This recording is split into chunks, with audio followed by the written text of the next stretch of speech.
we've got so many questions again and so little time. There's so many questions about education that I want to pursue. We've touched on charter schools.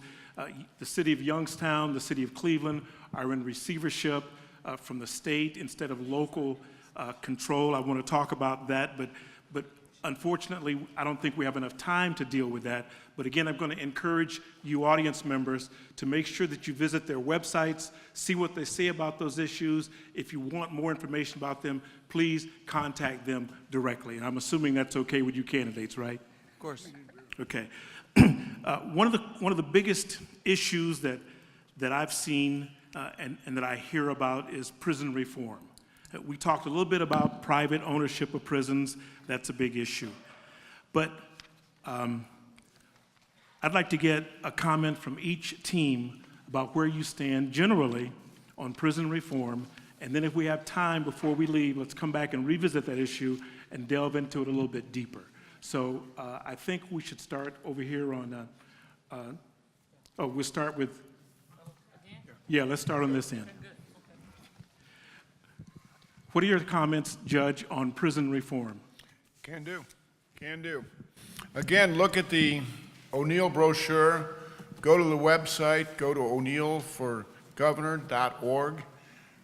We said it 4 months ago, we'll say it again. Incredibly, we have a for-profit prison system in Ohio. I used to represent the union members at Lucasville. They were good-paying state jobs. Those are now profiteers who are making less money because they're no longer state employees. But more importantly, I was shocked when we did the research. There are, as we sit here today, 4,700 prisoners in our for-profit prison system that are there for nonviolent marijuana offenses. That is costing everyone in this auditorium $100 million per year.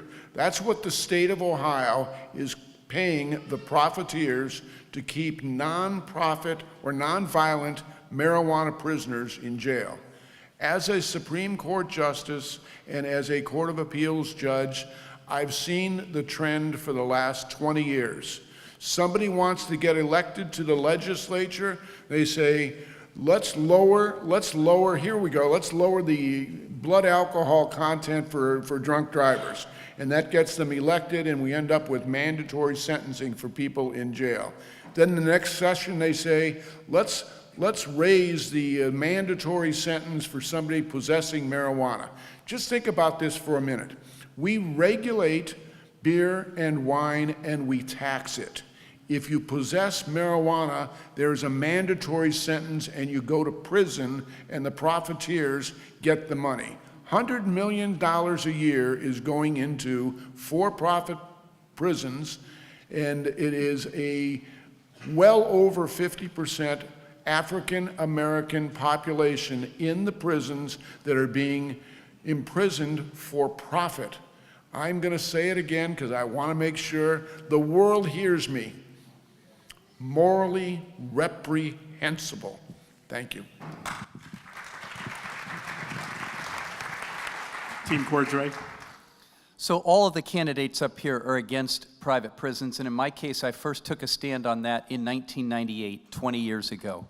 But let me focus here on criminal justice reform because this is a crucial issue to the future of the state and the future of many communities and families in this state. I believe there's going to be a ballot issue on this year. And I believe it is going to take felony 5 non-violent, low-level possession drug offenses, which are really offenses of addiction, not offenses of criminality, and change those to misdemeanors so that those people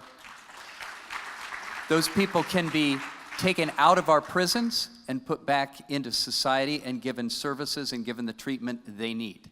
It also will stop the pipeline of people going into the jails and prisons for those offenses. And why is that important? When I was in Washington working with President Obama, he created an interagency justice council. Loretta Lynch, the Attorney General, was chairing it, and Valerie Jarrett was involved. I was part of that. We believed we could forge a bipartisan consensus around criminal justice reform.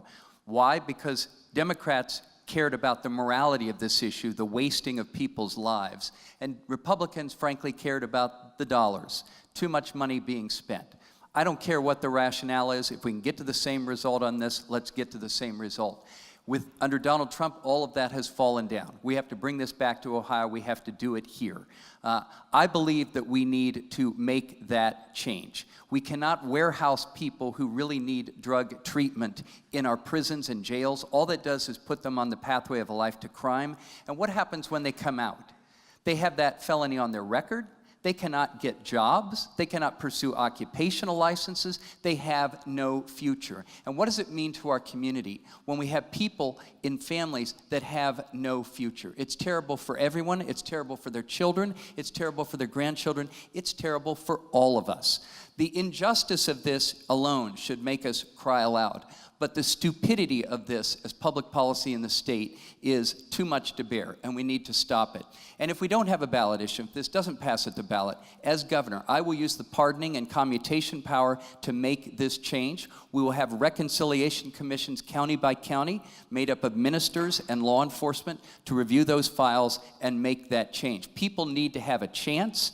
They need to be able to get services and not be sent to prison for things that are really offenses of addiction, and bail reform is needed as well. I was talking to a Republican judge in Lucas County who's working on this. People should not be going to jail in the first place. That exposes them to abuse. It exposes them to a pathway to a life of crime. It is bad policy for Ohio, and it is immoral.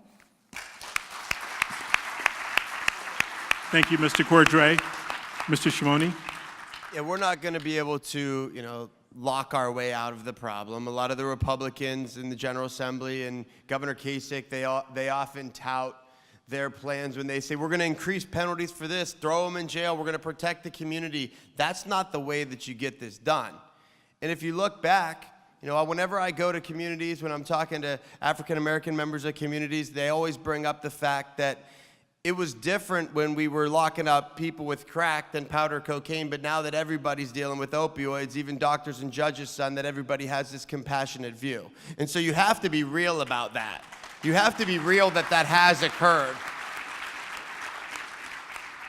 But we need to be compassionate about it because we're all human beings and it's affecting all of us in one way or another, and we need to make the changes. We need to make the changes starting at an early age. I've been talking to a lot of emotional and behavioral specialists starting in kindergarten and first grade. A lot of these young people are dealing with trauma at home, and it's manifesting itself in many different ways. You can't see it on their face, but it's going on in their brain. They're not worried about math and science because they're worried about what's going to happen when they go home that night. And so how are we supposed to expect those young people to have the same chance as the kids in the suburbs? It's really important that we make that change and we get these kids at an early age and give them that opportunity. It's about providing pathways to opportunity and helping people from all communities, not just urban areas, because there's a lot of poor rural areas as well, and giving them those opportunities to get from point A to point B to point C. But when we're talking about criminal justice reform, we have to make sure that we have jury pools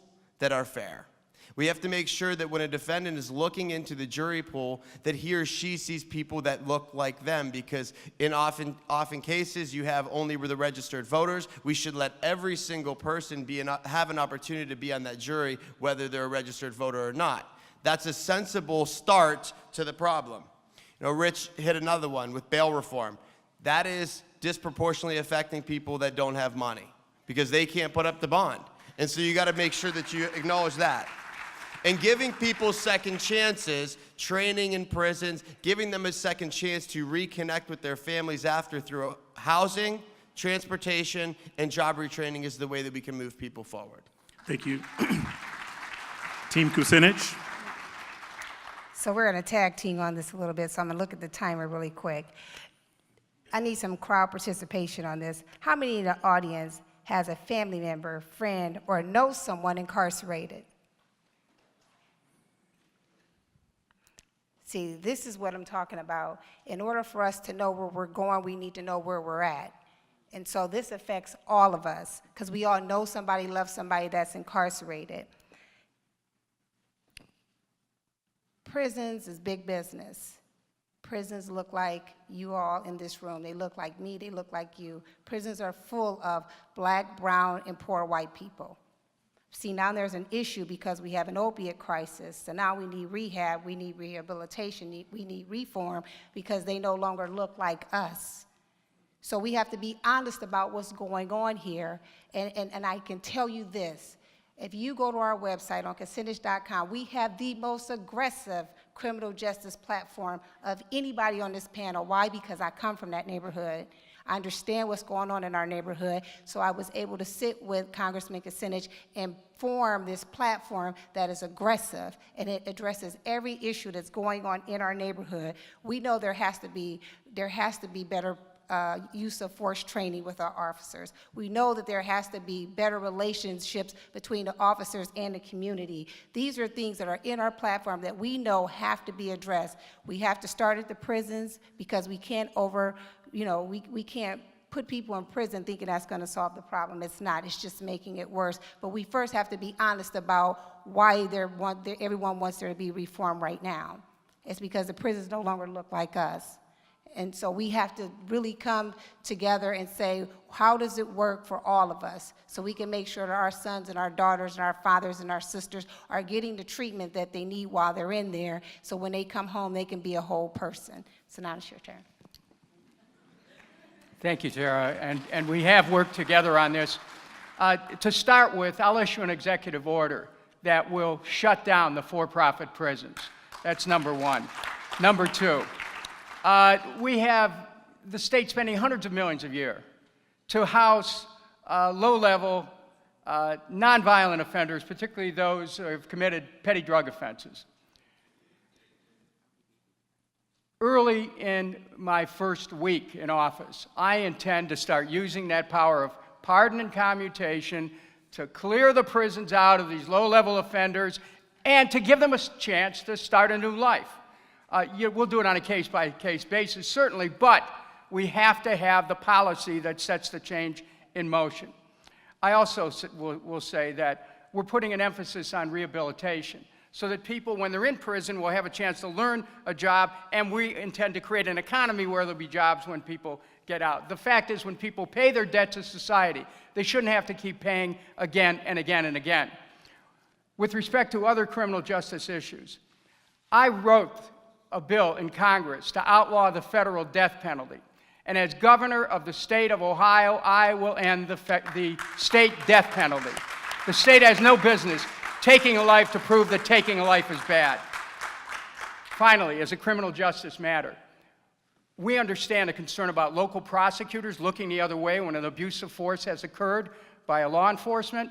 I will use a provision of the Ohio Revised Code, section 3.08, where a governor can take a pen and send over to common pleas court charges against a prosecutor if they don't handle a case correctly, and we can remove a prosecutor if they don't do their job. This is a ticket that's getting ready to challenge the status quo. Thank you very much.